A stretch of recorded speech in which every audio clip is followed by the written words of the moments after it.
If you're a pop culture junkie who loves TV, film, music, comedy, and other really important stuff, then you've come to the right place.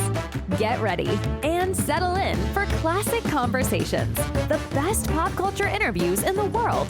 That's right, we circled the globe so you don't have to. If you're ready to be the king of the water cooler, then you're ready for Classic Conversations with your host, Jeff Dwoskin.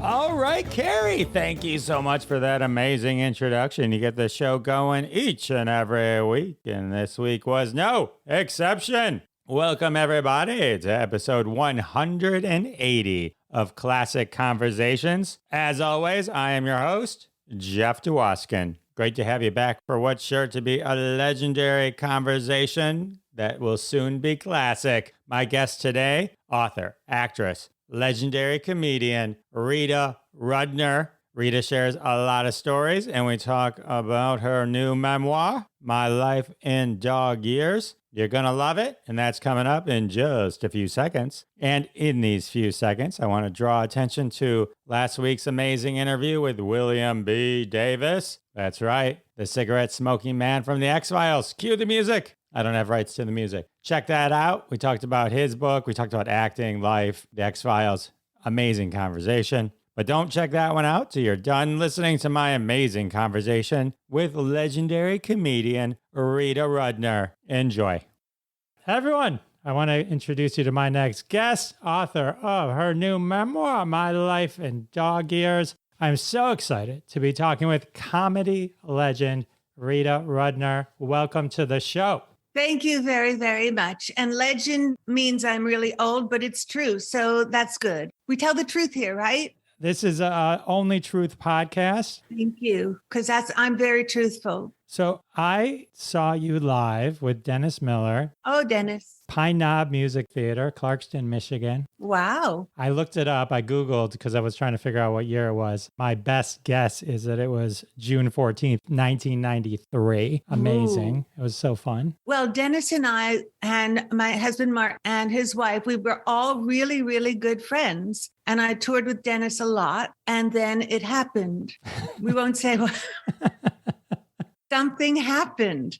I don't know what happened. I haven't talked to him since it happened. But do you know what happened? Because I don't know what happened, but something happened. And he went this way, whatever it went way. And it doesn't make any sense to me, but it makes sense to him. And that's what's important. That is what's important. So anyway, that's a memory that I have. That was a great time. And the funny thing is they switched, it became DTE, but now it's back to Pine Knob. So if you ever are touring in the area again, you can swing by there. Where was I? Have no memory of so many things. It was like an outdoor, it would have been an outdoor amphitheater. Outdoor amphitheater. I did an amphitheater. Wow. Yeah. That's unusual. I remember I did a county fair once with Tony Bennett, and he was really afraid to go on because it was outside and the lights were attracting a lot of moths. And when you sing, you open your mouth a lot.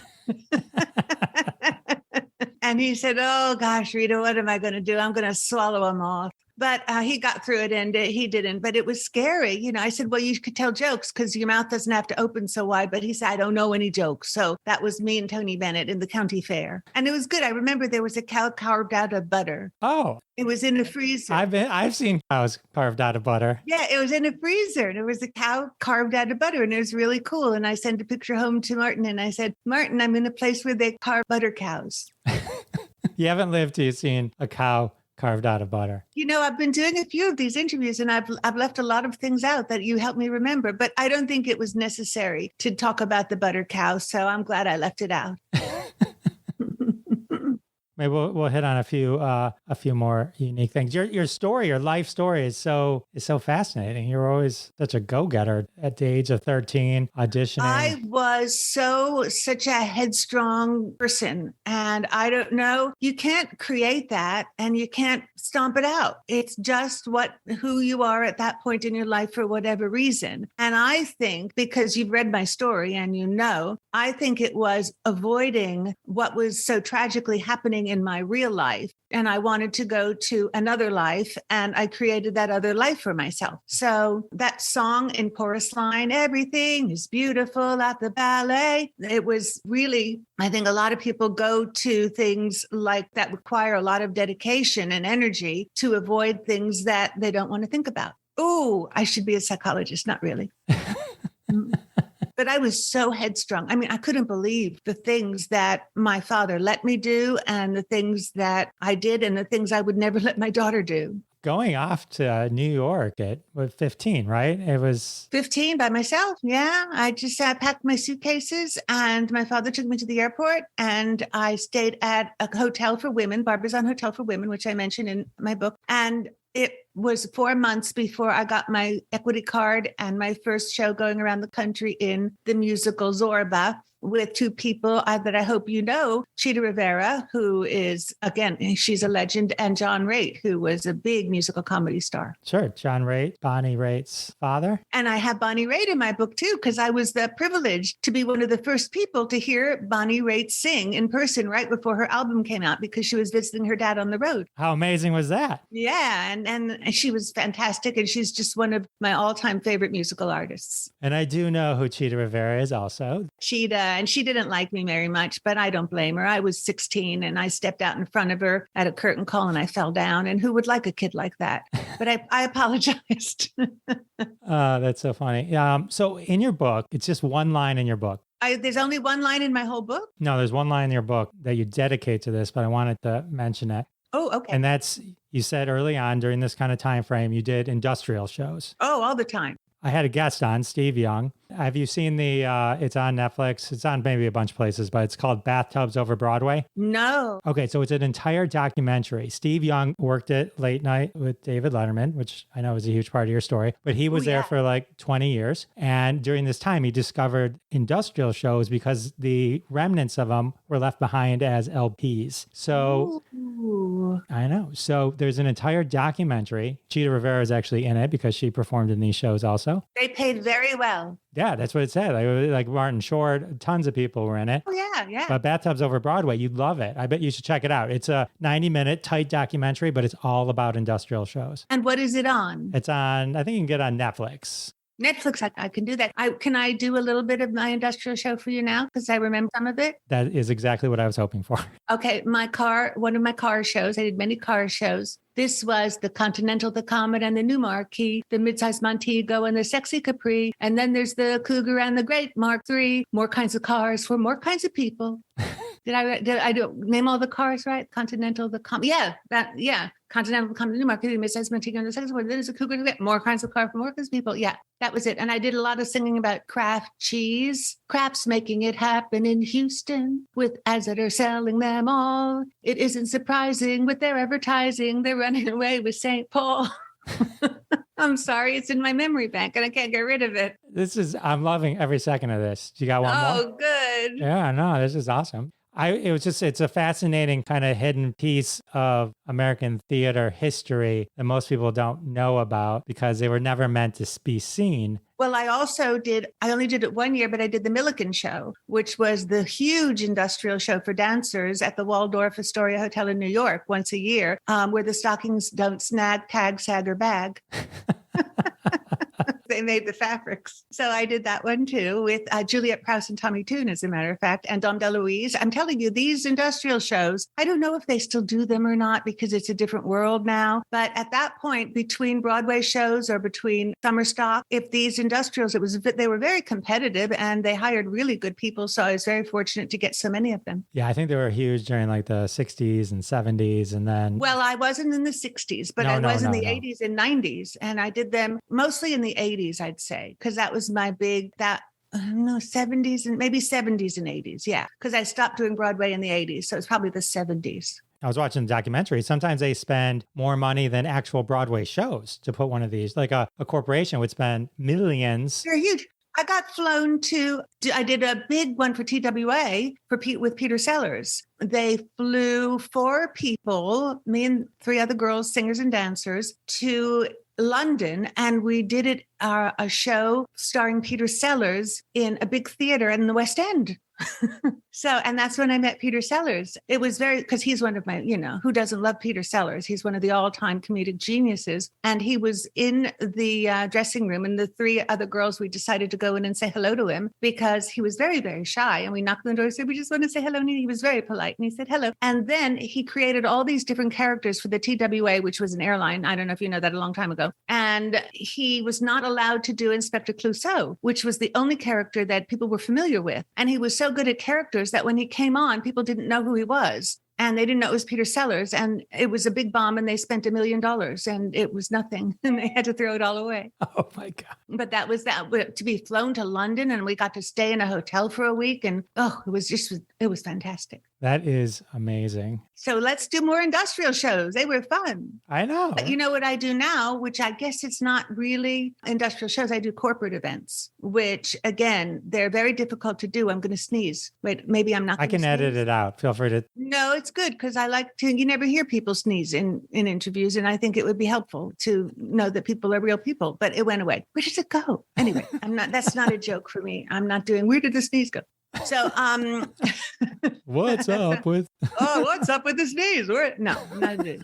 But so what was I saying about now I do corporate events. I just did one for a big Presbyterian hospital event. And what's very difficult about corporate events is that the people did not come to see you. They came for the event. And very often they've been drinking quite a bit. And very often you have to follow an auction where people are spending money and they don't know what they're doing. And you get on the stage and you have to kind of corral them to get into a group again. But the people are usually very nice. And I do lots of those too. That's awesome. Yeah, I do stand up. I haven't done it as much lately since the pandemic, but those type of shows where they're just all of a sudden thrust into comedy. Well, if they're there to see you, Rita Rudner, I imagine it's different than when. Oh, then it's the theater and then it's great. Yeah. But these are things where you're there to, it's a benefit, and they've usually had to spend $500 a seat or something. And then so that's why they're drinking so much.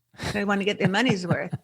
It's a little bit difficult. I did the fewer people there are, the more difficult it is. I did a 65th birthday event for somebody, and it was just the family. And it was so hard because when it's bad enough when you know each other, and then people know each other and then they don't want to laugh in front of people. But when you're related to them and they're laughing at the wrong joke and they're looking around, oh God, it's a nightmare. The best audience is a bunch of people who never met, all different ages and ethnic groups, and they're the best. I totally agree with that analysis. Had I been asked to wager, though, I would have said that you would have less of an issue with that because your comedy is so clean, and it's like, it's not as, if I laughed, I don't know that I would feel bad about laughing because it's all such relatable. Yeah, but like I have jokes where at the end it kind of goes like that, and I go, ha, ooh, because a joke has to have a spring at the end to propel you into your laugh. And very often I have things that are kind of negative to end my joke with, but negative connected with the truth. Sure. Which is even more difficult to laugh at if you know the person next to you. We could do an analysis of comedy. That would be fun. That was very, very, very boring. Let's not do it.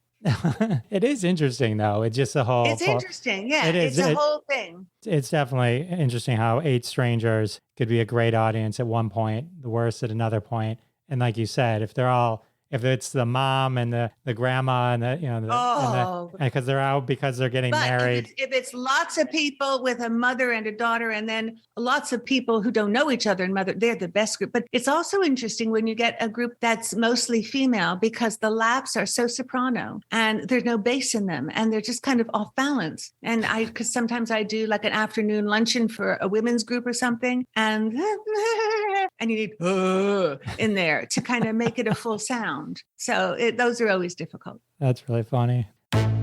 Sorry to interrupt. Got to take a quick break. I want to thank everyone for their support of the sponsors. When you support the sponsors, you're supporting us here at Classic Conversations, and that's how we keep the lights on. And now back to my amazing conversation with Rita Rudner. We're about to talk about how Rita transitioned into becoming a comedian. And we're back. What I found really fascinating in your story, in your book, is so when you were finishing off, when you were tailing off from your Broadway career, you're in Annie, and you decided to go from something that's kind of introverted to very extroverted, and you decided to become a comedian. Mhm. So what, besides the fact that I know in the book you talk about there being not as many female comedians and that there That being... was it. That was why. I said, there's not going to be a lot of competition. And when I go on these Broadway auditions, even though I was doing well for somebody who, was a working Broadway dancer, singer, actress, I said, it's only going to get more difficult from here. I'm 27 and I've been doing it I've been on Broadway since I was 17. And I didn't know it would fascinate me as much as it did. And it just kind of got in my brain. Why do people laugh? What makes them funny? What makes somebody else funny? And sitting there in fact, I say in my book, the first time I auditioned for Letterman, it was raining and people laugh less when they're wet. And and the whole place was like soggy. And if people are dry and cold, they laugh a lot more than if it's humid and they're wet, which is why when you did David Letterman, the theater was always, everyone complained about it was so freezing all the time, but it keeps everyone awake and alert rather than if you're kind of weighed down by the weather. Right. You mentioned that it was Tuesday. It was raining. The set was... Bob Morton came to see me. It was but he said, but your material is good. Let's come to see you on another night, which was very nice of him. And he came to see me on another night, same material, and it killed. And then I got on the David Letterman show. Of which you were a regular, right? That became one of your... I did. He's still one of my idols, one of the all-time great late night hosts of all time. I said all time too many times, but you know what I mean.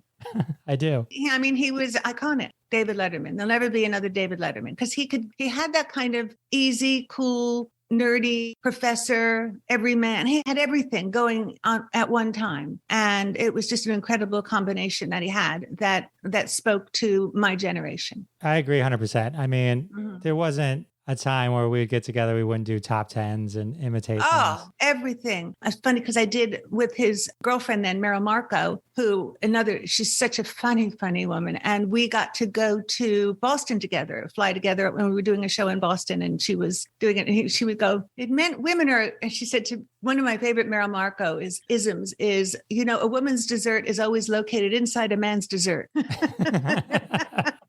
Because and it's true, I always take a little bit of Martin's dessert and he can have the rest. But she was very, very funny woman. And she created, I think, the pet, what was it called? Where the pet has pet talent. Oh, Stupid Pet Tricks. Stupid Pet Tricks, yeah. And so, she was very great creative mind. She did a lot. I mean, now that you're mentioning that, I'm having a flashback to a History of Late Night documentary that I saw where she was responsible for a lot of the things that we came to love. And she said to me, what's funny about me and David Letterman? We both have the same working hours and I always know what's for dinner. That's so funny. So the other interesting thing in your book was, you're known, you have a very distinct, hilarious, powerful comedy style, but everyone was trying to change you along the way. Everyone except the audience. So you always have to listen to the audience. Everyone said that I, should wear a big bow in my hair, come on in a wedding dress and say, I want to get married. I should be more aggressive. I should have more energy. I should be louder. In comedy, you have to be who you are. You can't pretend you're someone else. And at that point, I think because people were so used to Joan Rivers and Phyllis Diller, who, again, I have in my book, who were such nice women, and I was friends with both of them. That's who they were. They couldn't do another style, and I couldn't do another style. And I just felt that doing something that isn't already there would be a good thing rather than a bad thing. And if the audience, I always go by the audience because an audience never gets together before a show and says, let's not laugh at that. It's a totally honest reaction. If it's funny, they laugh. If it's not funny, they don't laugh. So I said, I'm listening to the audience, and it worked out. Amen. Mm-hmm. So the first person was like, oh, what was it? Like your voice is too low, or it was like... No, my voice was too high. Too high. Okay, right. And then voice, she said, it's just not a good comedy voice. You must go to a voice coach. Meanwhile, I'd already done parts on Broadway and summer stock and industrials, and no one ever said that to me before. But I think it was her reacting to the fact that it wasn't... I always go on the fact where an audience has to know it's a punchline. I'm not going to say it's a punchline. So I don't want to put an emphasis on the da-da-da-da-da-da-da at the end. And I think that's what she was reacting to, is that it was a different rhythm than she'd heard. But Bill Maher, who's also in my book, said, because Silver was so reluctant to let me go on stage. He was the MC at Catch a Rising Star, and he said, I can get you on because you're funny. And he did. Awesome to Bill Maher. Kudos to him. So my whole comedy career, I can blame on him. It's his fault. The amazing thing about your comedy, and I was rewatching it, some clips, some of your specials, is it's amazing the power of how you just pause and control that silence at the end after you deliver your punchline. That's from listening to Jack Benny, because he was my mother's favorite and my dad's favorite. So I started saying, well, maybe I should see about this Jack Benny, and I started going to the Museum of Broadcasting because I studied quiet people because I'm quiet. Like the Smothers Brothers were quiet and I thought they were hysterically funny. Albert Brooks is another one who I think is a tremendous comedian. And I just looked at those people. None of them were women, though, at that point, because all women, the female comics, were of the aggressive style. Even when I started to figure out who Toady Fields was. And I guess there was somebody who people told me I was like, and I looked her up and they were correct. Her name was Jean Carroll. And somebody sent me a tape of her, and she would get on stage and she would be like nicely dressed and just talk and wouldn't put emphasis on certain things. And I think I never saw her before, so I didn't copy her. Honestly, I didn't. But it was just the style that was comfortable for me. The command of silence at the end of a joke, to not go or like try and fill the space and let the audience come to you. Mm-hmm. It's an understated mastery. I mean, it's a superpower, I think. Well, that's very nice of you. It's just also I learned it because I used to go to this piano bar when I couldn't get on at the Improv, and Marcy and his name was Joe and Marcy. And the blender was very close to the piano and the mic was near the blender. And a lot of times I'd be waiting to tell the punchline until they finished the frozen daiquiri. So I think that it did, because, you're nervous when you get up there. But when you start a joke and you hear the blender, you're going to wait till the blender stops. And I think it gave me the confidence to just hold it a beat. Hold it for the frozen daiquiri. That is incredible. So was your first Tonight Show before or after? I'm just trying to remind myself of the timeline of the Rodney Dangerfield Young Comedian special. After. Rodney was after? I was still living in New York when I did Rodney Dangerfield's Young Comedian special. And then it's in my book. I had such a hard time getting on the Tonight Show that I basically had given up until Jim McCauley, the booker, just didn't like me at all. And he said, there's no way you're going to ever get on the show. He actually said things like that. You're not right for the show. Johnny won't like you. He was very encouraging. And one day I was starting to get up at the Improv, and he was sitting with Alex Friedman, who's Bud Friedman's wife, who Bud Friedman owned the Improv. And Alex was such a nice woman. And she said, why do you leave every time she gets on? Sit there. And Alex was very forceful. And I had a really good set. And that's how I got on the Tonight Show. But he again tried to change me. And he said, your timing... I don't know what happened here. He said, your timing is off. Have you ever seen Mary Lou Retton? That's in the book too. And I said, she's a gymnast. And he said, yes, but she's got really good timing. I went, okay. Yeah, I'll watch Mary Lou Retton if I can get on the Tonight Show. And I got on the Tonight Show, and I didn't actually get on the show. I was bumped because they ran out of time. And my first show was with Rich Scheidner and me and another person who I can't remember. Did you look it up and see who it was? It's in the book. I did. Well, I ended up only writing down Rich's name because I knew. Yeah. Well, he's a very, very good comedian. And I wasn't friendly with the other person. I don't remember his name, but I will after this interview is over, and I'll wake up in the middle of the night and I'll scream his name and I'll call you. Perfect. I wonder how many other people Jim McCauley, if he didn't see your brilliance, I question his credentials. It's like, it just seems, because you went on to become one of Johnny's favorites. I know. I was one of the only people. He would come into the makeup room and talk to me, just ask me how my day was. And he was very shy again. And I don't blame these people, because people go, oh, they're not friendly. They're not friendly. Because I did Oprah's show too. And these David Letterman, Johnny Carson, Oprah Winfrey, they have to meet thousands, probably millions of people during their lifetime. They can't be on for every single person who walks by. So, as long as they're friendly and, they greet me and say good morning, that's all anyone can ever expect from somebody who has to meet that many people. Well, it turned out okay. He was really nice to me. Johnny was very, very sweet. That is awesome. All right, so let's go back to Rodney Dangerfield. Talk to me about the path to the Young Comedian special. He saw me at Catch a Rising Star. That's the thing that you have to remember if you want to be anything in show business, is that nobody invites you in. You have to go find it. And I know so many people who sit home and they wait for the phone to ring or they wait to be asked to do something. You can't, you've got to get out there and be out there every single minute and something might happen. If you're home, nothing happens. And sure enough, once I was at Catch a Rising Star, I had a really good set. Rodney was there and he pulled me aside and he said, I saw your set. Takes a long time, kids. Sometimes you never make it. And I went, well, thank you, Rodney. And he said, but you're very funny. Would you be on my comedy special? I said, yes. And it turned out to be a special that, even though it was, when was it? It was in the 83 1985. 1885. See, I knew you'd know. I don't really remember things like too accurately. People still go back to the jokes that I did on that special. And like when I said, when saleswomen say this looks much better on what? On fire? Just silly things like that. And to think that was really an introduction to Louis Anderson, to Sam Kinison, to Bob Saget. It was really a thrill to be chosen to be on that show. That special in itself, which was the 9th annual, is, I think, iconic in itself. I mean, I think when people think of the Rodney Dangerfield Young Comedian special, that's the one they think of. I mean, that also had Bob Nelson and Yakov Smirnoff. And I think that Bob and not, were they on it, Bob and Yakov too? I think so. Yeah. I know Bob Nelson was. Yeah. But it's just the amount of talent that Rodney Dangerfield was able to spot and pull together. He was a very, very funny man. And what was really interesting to me is that when I remember I was working somewhere and Rodney Dangerfield found out where I was and I answered the phone in a hotel. And I said, hello. And he said, Rita, this is Rodney. And I went, Rodney Dangerfield? He said, yes, Rodney. I'm thinking of playing Vegas. Where do you think I should play? Because I had played Vegas so long. What's the desert in like? And I was coaching Rodney Dangerfield through all the different venues. And I said, well, who ever thought that anything like this would ever happen in my life? That Rodney Dangerfield would call me up and say, where do I play in Vegas? That's amazing, though. That's so cool.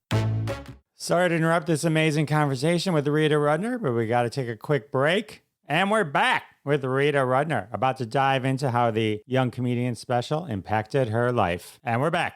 Was this one of the things that you consider like just completely exploded your career? I know Sam Kinison, this was his big boom too, right? He exploded. It kind of put me on a path. He had a firecracker, I had a bicycle, and it just led me to the next one. I always said if there was every rung to step on, I even found half a rung, because I just climbed up very slowly. And what I'm proud of is that the jokes that I wrote kind of have a longevity, and people, they're on napkins and they're on bumper stickers and things like that. So I love that I can go back and say, I thought of that in my own little head. Because before that, when I was a dancer, a singer, an actress, I was very controlled about everything I did, what I said, where I went, how long I held a note, where I was when I had to deliver a line, it was just, I was almost a robot. So it was like breaking out and being free. And people ask me, isn't it scary being a comedian? And I said, yes, it's scary, but it's very rewarding because you have total freedom. Right. It's just you, a mic. Me, a mic, and a dress. Amazing. And an audience. Oh, yes. That's what I learned during the pandemic. An audience is the most important part. If you don't have that, you're not working. How was Comic Relief? I used to love those specials. Very scary. I did it a couple of years, and it's always a huge, one was at Universal Studios and one was in Radio City. And it's panic time, but you just get together the tightest 5 minutes that you can get, and you go on stage and you meet incredible people backstage. I met one of my all-time idols, Mary Tyler Moore, and got a picture with Mary Tyler Moore, which I have on my wall. And it's just amazing to be backstage with all those people. And even Don Rickles. I did Carnegie Hall with Don Rickles, which was, who would ever think that I would do Carnegie Hall with Don Rickles? So all those things are very intimidating, but it's like after you exercise, you were scared to do it, but it was very rewarding when you were done. And Whoopi Goldberg has always been really nice to me, I have to say. She's a very nice woman. I love those Comic Relief things. To me, those were like one of those HBO events that was just so incredible to watch. Chris Albrecht and Bob Zamuda, there they were. And they raised a lot of money, and it was a wonderful charity. And evidently they were entertaining. And I was backstage throwing up. So watching it was very entertaining. Being hosted by Robin Williams, Billy Crystal, and Whoopi Goldberg, that's a power trio right there in itself. Well, what's great about them is their ability to improvise, which I always struggled with. I still struggle with it, but it's always fun when you can do something all of a sudden that's funny. I took loads of improv classes too when I was in New York. I found a really nice, wonderful improv woman called Tamara Wilcox, and I studied improv with her. So I think if you want to be a comedian, I always tell my daughter, because she is in music and she's in music school now, and she wants to be a singer-songwriter, and you just don't learn on a narrow path. Everything that you eventually put yourself out to absorb information from will end up who you are. People say, was being a ballerina any help to you in comedy? Well, it kind of was, because I had the courage to go on stage and run around on my toes. So it helped the next thing, where I was on Broadway, where I had the courage to audition with millions and millions of people, which gets to the next stage. So everything informs the next thing. Absolutely. And I'm always doing things that scare me. I just got an offer to do a big part on Magnum PI next week, and I'm going to Honolulu. And I'm really scared to do that too, but I'm going to do it. Well, that's awesome, though. That's so I cool. know, but that's what's so good about the show business. You never know what's going to happen and who's going to be there. Like my husband and I have written another play, because we write plays together. And one play that we did, it turned up in New York. We got financing to do it in a small theater in New York, and then the pandemic happened, and then we didn't do it anymore. But we've written a new play, and that's scary too. But I think that's important, to just not only go over the things that you've already done. I love in the book how you met your husband, Martin, and there's all these collaborations, how you guys, this obvious soulmates here, and just all the creative Peter's friends. And it was nice of him to let you be Kenneth Branagh's wife. I know. That's love right there. That's love. Yeah, well, he was married to Martin's other best friend, Emma Thompson. So he knew there was no chance of anything untoward happening between me and Ken and Emma. Did I write that in the book too? The four of us used to go on vacations together, and we went on ski trips together in wine country. And so the four of us were all really good friends. But then something happened. And now I'm really good friends, and we're really good friends with Emma and Greg, her wonderful husband. And Ken, I'm sure, is very happy winning Oscars. All right. Awesome. So let's talk about Vegas. I got the impression from the book, correct me if I'm wrong, is that Martin kind of saw the opportunity to do when I say smaller, quote unquote, smaller venues for longer runs. Was this not a thing at the time? So he got the idea. It's funny because I wrote this book, and I can't remember because it got edited by other people, and I got so tired of reading it. I didn't, so I can't remember what's in it and what's not. But Martin and I wrote a short film called, what was it called? Unfunny Girl. Yeah. Did I write about Unfunny Girl in the book? Well, anyway, so it was a half-hour movie for Showtime, and we did it in Vancouver. It was about the least funny person. It was like a spin on Pygmalion. Instead of teaching someone to be a lady, it was two old comedy managers bet each other. One says, I can teach anyone to be funny. And the other one says, it's impossible. You're either funny or you're not funny. And they find the least funny woman in the world, me, and they tried to coach her into being a comedian. We hired all these, because I love older comedians, to try to help me be funny. And Shecky Green was one of them, and Jack Carter and Phyllis Diller, and actually Gene Barry and Frank Gorshin were the two managers. And it was really well cast. And Shecky Green used to always talk to Martin because he was very funny, and Martin loved Shecky Green, and said that Shecky Green said he worked forever in Vegas because he worked smaller rooms. And when you work smaller rooms, you could have a regular show. And he did 2 shows a night for years and years and years, because he didn't have to attract thousands and thousands of people, and it lasted longer. So that's what gave Martin the idea. Shecky Green told him how to do it. You're considered like queen of Las Vegas. I mean, you. I'm working there next weekend, but I had my own theater built for me there. Yes. Oh, you were Comedian of the Year 9 years in a row. It was a different time in our lives. We decided to adopt a child. And I didn't want to be somebody who wasn't there for my child. And I also didn't want to be someone who never worked again because I had to travel in order to do my comedy. So Martin and I found a place where I could stay in one place, the audience could travel, and we could raise our daughters. So we raised her in Las Vegas. And I was always there. I put her to bed. I took her to school. I was there all the time. And she probably wishes I wasn't there so much. But I was always there. Mom, why can't you? Oh, she was so independent early on. So, I was always there to pick her up at 2:00 or 3:00 after school. And there were some kids whose parents worked and they didn't get picked up till 5:00. And Molly, her name's Molly, said to me, Mom, why did other kids get to stay in school longer? And you always pick me up. And I went, oh my gosh, what have I done here? I'm doing everything wrong. I'm trying to do it right. Mom, why do all the other entertainment moms travel? Why do I have to come home and the other kids get to stay in school? Even when, I brought her to preschool and I picked her up the first couple of weeks at lunch. The other kids get to eat lunch at school and you go, okay, well, I can see it's not going to be a problem for you being independent. And it isn't. Well, I think it's brilliant. I think a lot of people took your playbook. Celine Dion, absolutely. She copied me, gave me no credit. She said, yes, I am in one place and the audience is traveling and I'm raising my sons with my husband. So yeah. Right. I'm going to have to give her a talking to. Exactly. 2 million tickets, at least 2 million tickets, over 2 million tickets sold. Longest running solo show in Vegas. I mean, right. And you were in like multiple, right? You started with the MGM and then they just kept building theaters for you. Well, the MGM was a strange place. But before, I played every hotel on the Strip probably because every time I went to Vegas, it did really well. And we took that's one in my book, one of my sayings that I heard Linda Opes, actually, it was something she said, ride the horse in the direction it's going. And my horse kept going to Las Vegas and people liked me there. And when I worked for Richard Sturm, was the entertainment director at Bally's. And I used to play Bally's all the time with Dennis Miller and Louis Anderson. And then when he went over to the MGM, I did loads of shows. Dennis and I worked the MGM all the time. And then there was a small showroom. It was, I think, 350, 400 seats right in the middle of the casino. And they didn't know what to do with it because they wanted to have this show called The Crazy Girls, but they changed it to La Femme because it was naked French women. But they were dressed with lights and it was like, oh, it's naked, but it's classy. Yeah, well, they're naked.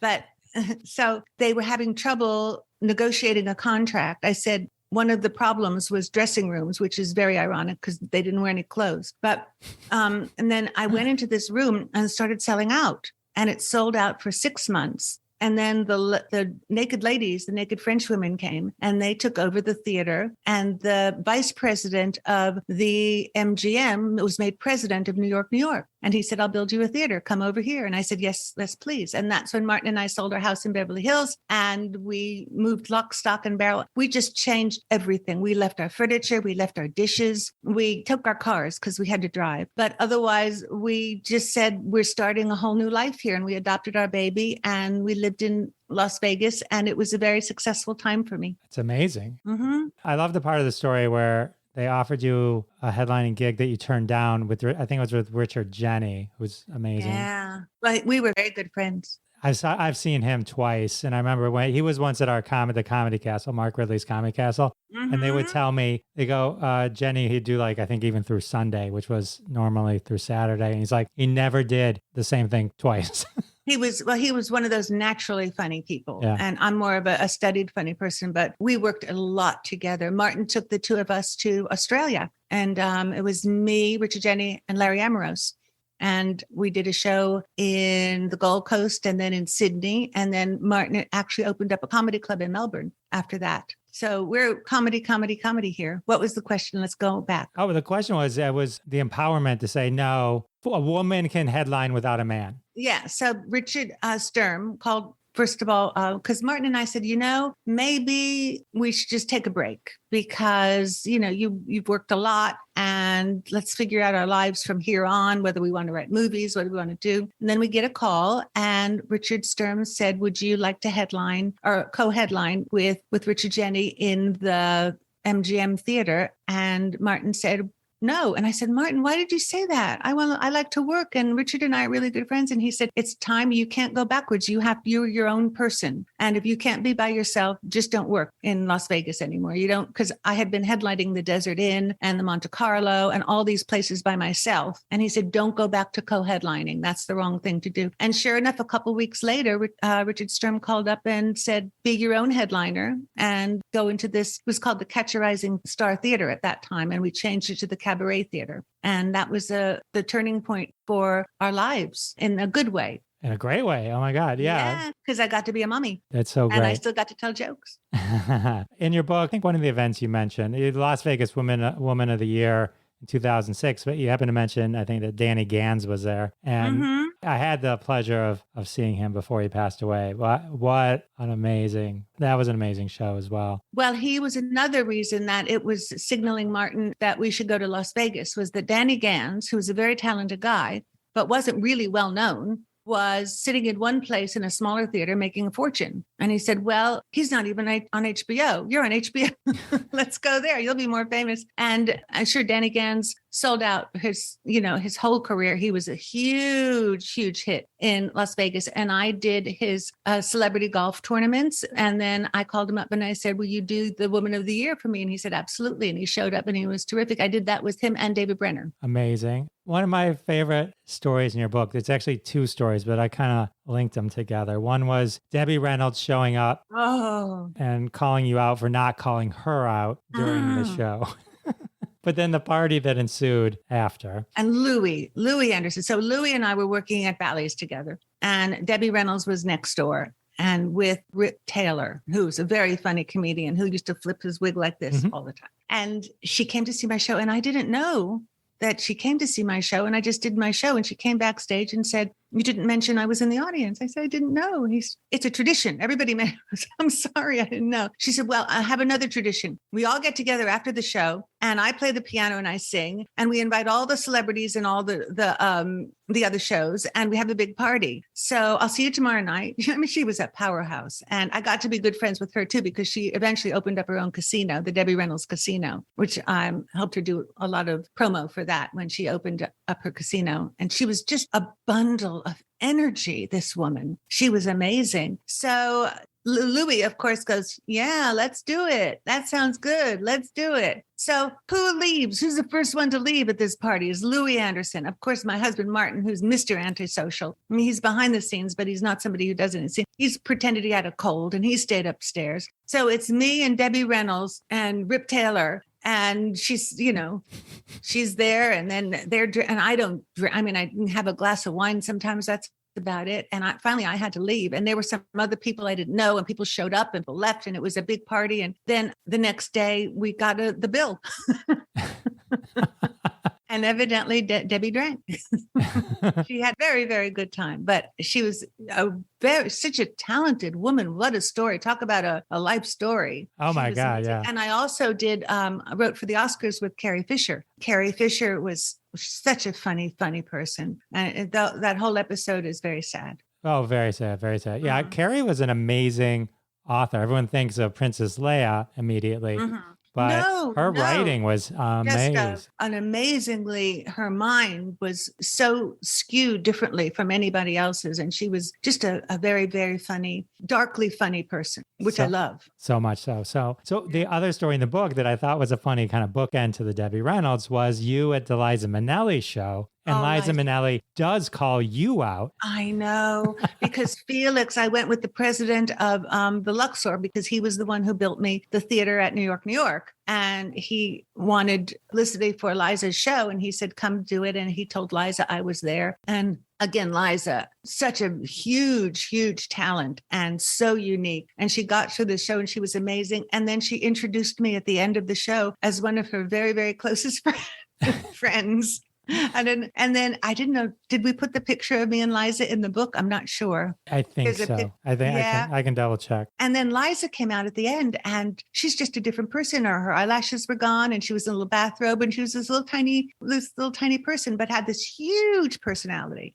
Oh yeah. So back to Steve Martin writing for the Oscars for Steve Martin. So he did your show that you and Martin produced called Ask Rita, It right? was so nice to do that. And I called him up and I said, well, he was just a man of his word. And he came in and I had a show called Ask Rita, which Martin produced because we found a theater in the back of the MGM. They closed the theme park and there was an empty theater. And Martin sees an empty theater and he smells it. Empty theater, empty theater. I'm going in, I'm putting on a show. On our honeymoon, we were in the hotel and he'd go in the conference room. We could do a show here. I mean, he's just like, that's what he does. He found this theater and we found an old set that had been in the back of the theater. And we produced we got a syndicated show called Ask Rita. And I think we did like 60 episodes. We were doing 5 episodes a week. It was 5 episodes a day and 4 weeks to get them all done. And Steve Martin was very nice. And he came and he did 2 of our shows. That's really cool. It was a fun show. It was people write comedians letters about problems they're having in their lives, and we make fun of them. It was funny. I got a lot of good people to do it. Betty White did it. Phyllis Diller did it. Howie Mandel. And they were funny shows. But it just, at that point, we did all we could do. It was a homemade show. Even if it was syndicated, this is how we did it. Martin and I would get all the tapes together and satellite them himself around the country at night and using the local television station. And there came a point when we had to say, we're exhausted. We didn't do it anymore. And they ripped down the theater. And then the next theater we found was too expensive. And we said, the world is telling us not to do this anymore. So we stopped doing it. Does it exist anywhere? I tried to find it. I just found like a 30-second monologue of you on YouTube. In a garage. We have them in our garage. We can't put them on because everyone was a SAG-AFTRA and we would have to go back and we would need to do it legally and pay everybody the fees and go back. Oh, it's just not. Unless it got stolen and uploaded. Yeah, and somebody, okay, we'll have to do it. But I don't want anyone to be angry at me. I'm not saying leave the door open at 3 o'clock. Well, we had some funny shows, let me tell you. It was unfortunate to read the part about when Leno took over the Tonight Show and Helen Kushnick. He doesn't. Yeah, he wasn't. Yeah. He's been friendly with me since, but he just was. It was his manager, and they didn't want anyone who was a Johnny guest. And she was a very aggressive woman, I think is the way to say talk about Helen Kushnick. Right. And she knew what she wanted, and she wanted it the way she wanted it, and she was going to tell you exactly the way she wanted it, and she didn't want me. She said, "You're a Johnny guest, and you're just the kind of guest we don't want on the show." I said, "Okay, let's not be on the show then." I got the impression it was all Helen. Jay, everyone says is the nicest guy in the world, and maybe he was just being manipulated and stuff like that. I mean, I saw the movie. I don't know the inner workings of what went on. All I know is Helen Kushnick got on the phone and in no uncertain terms told me that I should do something to myself. Not a nice woman. You were the first woman to sit on the dais at the Friars Club for the Chevy Chase roast. I just certainly was. And it was a horrifying experience. And I had a huge migraine. And because I always say yes when it's something that's interesting that I haven't done before, even if it scares me. And that scared me. And I did it because Dennis and I did it. And he sat next to me because we were such good friends. And he would just keep going and saying, "Rita, what are we going to do? This is a very strange." And I said, "I don't know. At least you swear. I don't know what I'm going to do." I decided to get up and swear, but swear incorrectly was the only thing I could do. And I just said, I was going to do my act, but I was going to intersperse obscenities where I thought I could. And I did that. And it went over really big. And it was very funny. And I said, I never want to do this again. Thank you very much. Because they were really dirty. I mean, it was under the guise of raising money, but they had to have me to maintain their tax status because they had to have women and they'd never had a woman before. So I was the one they picked to help them with their taxes. Well, there you go. Mm-hmm. Lucky me. Lucky you. Sometimes I say yes, it works out. Sometimes I say yes, it doesn't work out. I like that as it was sort of like your mantra that weave through the book, that you like to say yes more than no. Absolutely. I say yes to, things that make sense, not things like skiing or racquetball. But say yes to other things that make sense. Oh, wow. Amazing. Well, I mean, there's a million other stories, but I'll leave them for someone else to kind of dive in and cherry pick with you. But I loved your book. And it's called, I'll hold it up. Here it is. Oh, the book, yes. Rita Rudner, My Life in Dog Years. It's because it's divided up into my 5 dogs. And one of my dogs is right. Is she here? No, she was sleeping under the desk, but I could introduce you to Betsy. She's my latest little rescue. And she's a great dog. Betsy, come here, babe. Betsy, come here. Let's see if she listens to me. I said she was found on the streets of Hollywood with a broken leg and an unproduced screenplay. Here she is. Aw, Betsy's on the cover of the book. I know. And she weighed 7 pounds and she was so weak and she couldn't eat or she couldn't play. And now she's a hefty 12 and a half pounds and she doesn't stop. And she ran right in when I called her.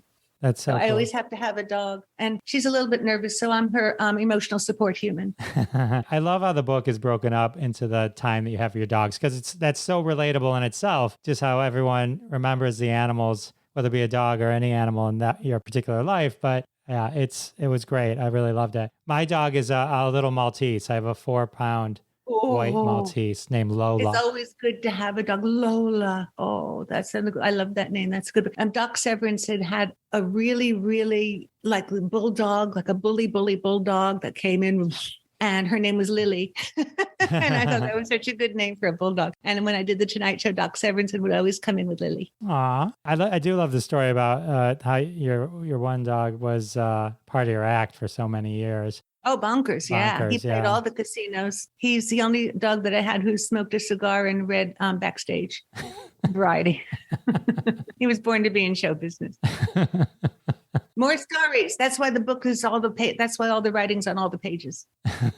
Such an amazing book. I loved it. Thanks for sharing an advance copy with me. Thanks to Martin for hooking me up. Good to know Martin. I get it. Thank you, Martin. Come say, you don't want to say hello. He never wants to say hellos. Okay, just yell hello in your pretty English accent. There, that was hello. I love accents. Rita, this has been a pleasure and it's been an honor. Thank you. Thank you for talking to me. I appreciate it. And thank you for taking the time to read my book. All right. How amazing was Rita Rudner? Check out Rita online at ritarudner.com. Definitely get her book, My Life in Dog Years.